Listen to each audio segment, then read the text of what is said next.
Assalamualaikum warahmatullahi wabarakatuh. Berjumpa lagi bersama saya Pardi Story, channel yang membahas cerita kesehatan. Baiklah teman-teman, sebelum dilanjut, silahkan teman-teman dibantu subscribe dulu, supaya saya semangat mengembangkan channelnya. Dan jangan lupa, tekan like dan tanda loncengnya, supaya teman-teman dapat notifikasi dan video-video terbaru dari saya, yang mudah-mudahan bisa bermanfaat buat teman-teman semuanya.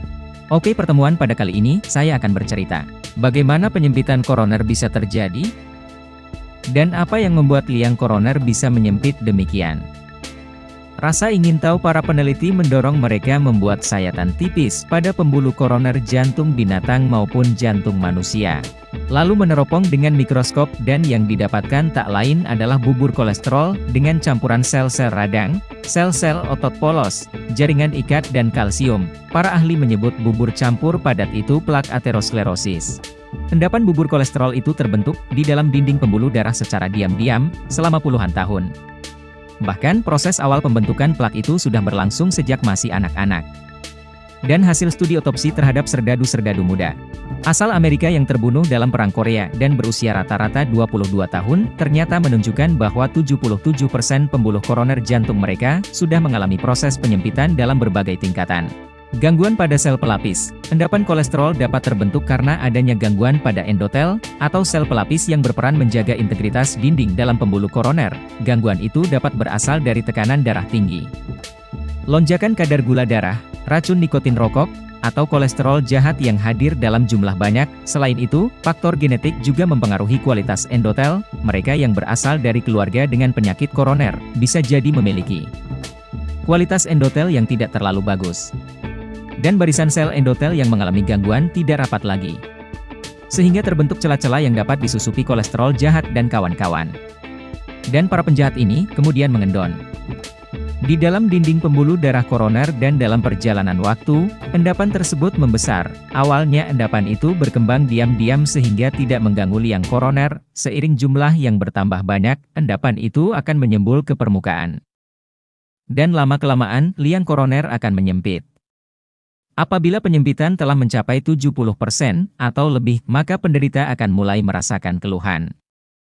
Keluhan yang terjadi karena penyempitan berat akibat endapan yang stabil, biasanya yang terkait dengan aktivitas fisik tertentu.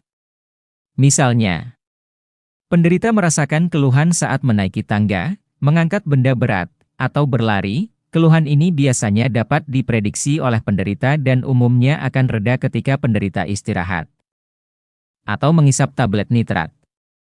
Dan inilah yang disebut angina pectoris stabil. Penyempitan yang sudah demikian berat dapat mengganggu aktivitas sehari-hari seperti mandi atau makan. Namun, keluhan yang terasa ringan jangan segera diartikan pembuluh koroner tidak begitu menyempit. Ingat, keluhan ringan pada penyempitan berat pembuluh koroner dapat terjadi karena ada kalanya pembuluh koroner lain ikut menyuplai area jantung yang diperdarai pembuluh yang menyempit tadi. Selain itu, penyakit kencing manis juga bisa menumpulkan saraf perasa, sehingga penyempitan dan penyumbatan yang berat sekalipun tidak menimbulkan keluhan berarti. Sebagian orang memiliki endapan yang rapuh pada pembuluh koronernya. Endapan rapuh ini bisa 1, 2, atau lebih. Apabila retak atau pecah, endapan rapuh ini dapat memicu gumpalan darah yang bisa menyempitkan atau menyumbatkan liang koroner yang sebelumnya lebar. Sebagian ahli jantung mengibaratkan retaknya endapan dan terjadinya gumpalan darah itu bagaikan gunung api aktif yang meletus dan mengeluarkan lahar. Penyempitan atau penyumbatan mendadak liang koroner inilah yang dialami penderita serangan jantung. Retak atau pecahnya plak ini bisa terjadi kapan saja. Bisa saat penderita sedang tidur, saat di kantor, atau sedang asik main badminton.